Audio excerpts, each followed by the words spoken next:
കുന്നും മലയും തോടും കുളവും കാടും മേടും ഇന്നെവിടെ? ആ കുന്നും മലയും തോടും കുളവും കാടും മേടും ഇന്നെവിടെ? അതെല്ലാം വെറും പഴങ്കഥകളായി മാറിക്കൊണ്ടിരിക്കുകയാണ്.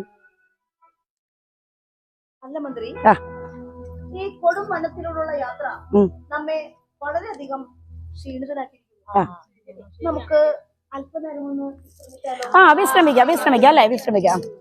മാത്രമല്ല ഈ വിശ്രമവേള നമുക്കൊന്ന് എന്നാലേ ഞാനൊരു കഥ പറഞ്ഞാലോ? കഥ പറയുന്നല്ല, പാട്ടാണ്. പാട്ട്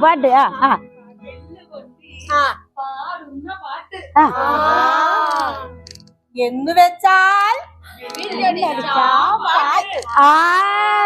വില്ലടിച്ച പാട്ട്.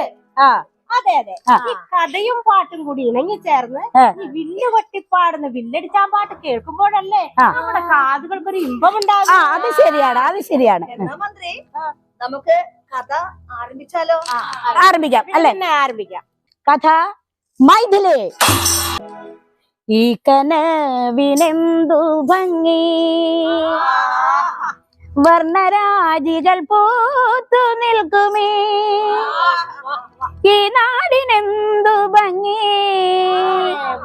പുഴതൻ ചേലയുടുത്തു. ഈ കനവിനെന്തു ഭംഗി, വർണ്ണരാജികൾ പൂത്തു നിൽക്കുമേ. ഈ നാടിനെന്തു ഭംഗി, പുഴതൻ ചേലയുടുത്തു. ഈ നാടിനെന്തു ഭംഗി, പുഴതൻ ചേലയുടുത്തു. ഈ കനവിനെന്തു ഭംഗി, വർണ്ണരാജികൾ പൂത്തു നിൽക്കുമേ. ഈ നാടിനെന്തു ഭംഗി, പുഴതൻ ചേലയുടുത്തു. ഈ നാടിനെന്തു ഭംഗി, പുഴതൻ ചേലയുടുത്തു. തീർത്തുമല നിരകൾ നിരയായി ചിലങ്കകൾ തീർത്തു കടലലകൾ. തീർത്തുമല നിരകൾ നിരയായി ചിലങ്കകൾ തീർത്തു കടലലകൾ. ഈ സ്വപ്ന സുന്ദര സുരഭി ഭൂമി എത്ര ധന്യം പറയൂ. ഈ സ്വപ്ന സുന്ദര സുരഭി ഭൂമി എത്ര ധന്യം പറയൂ. ഈ കനവിനെന്തു ഭംഗി, വർണ്ണരാജികൾ പൂത്തു നിൽക്കും. ഈ നാടിനെന്തു ഭംഗി, പുഴതൻ ചേലയുടുത്തു. രാമായണവും മഹാഭാരതവും സുന്ദരമായ രണ്ട് ഇതിഹാസ കാവ്യങ്ങളാണ്. രണ്ടിലും ഓരോ യുദ്ധങ്ങളും നടന്നതായിട്ട് നമുക്ക് കാണാം അല്ലെ? എന്തിനു വേണ്ടിയാണ് യുദ്ധങ്ങളെല്ലാം നടന്നത്? അതെ, മണ്ണിനും പെണ്ണിനും അധികാരത്തിനും വേണ്ടി മാത്രമായുള്ള യുദ്ധം.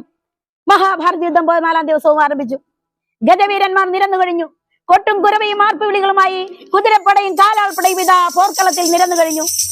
ശംഖനാഥം മുഴങ്ങി, കുഴൽനാഥം മുഴക്കിക്കൊണ്ട് ഇടിമുഴക്കം പോലെ ആരവം ഉയർന്നു. ആക്രമിച്ചു. അങ്ങനെ ഗജവീരപ്പടയും കുതിരപ്പടയും കാലാൾപ്പടയും തമ്മിൽ ഏറ്റുമുട്ടുകയാണ്. ഇടിമിന്നൽ വേഗത്തിൽ വാൾപ്പയറ്റുകൾ നടക്കുന്നു. ഊഴിമണയിലെ രക്തത്തിൽ കുളിച്ചു കിടക്കുന്ന അനേകായിരം ശവ കൂമ്പാരങ്ങളെ ചവിട്ടി മെതിച്ചുകൊണ്ട് അടക്കാനാവാത്ത പകയുടെ പടയാളികൾ തമ്മിൽ ഏറ്റുമുട്ടുകയാണ്. പ്രിയമുള്ളവരെ, യുദ്ധഭൂമിയിൽ ശവങ്ങൾ കൂമ്പാരമായതോടെ അന്നത്തെ യുദ്ധം അവസാനിച്ചു. മണ്ണിനും പെണ്ണിനും അധികാരത്തിനും വേണ്ടി മാത്രമായുള്ള യുദ്ധം. ഇന്നും ഭൂമിയിലെ അക്രമങ്ങൾ നടക്കുന്നതിന്റെ കഥ വ്യത്യസ്തമല്ല. എന്തിനൊക്കെ വേണ്ടിയാണ്? മണ്ണിനും പെണ്ണിനും അധികാരത്തിനും വേണ്ടി.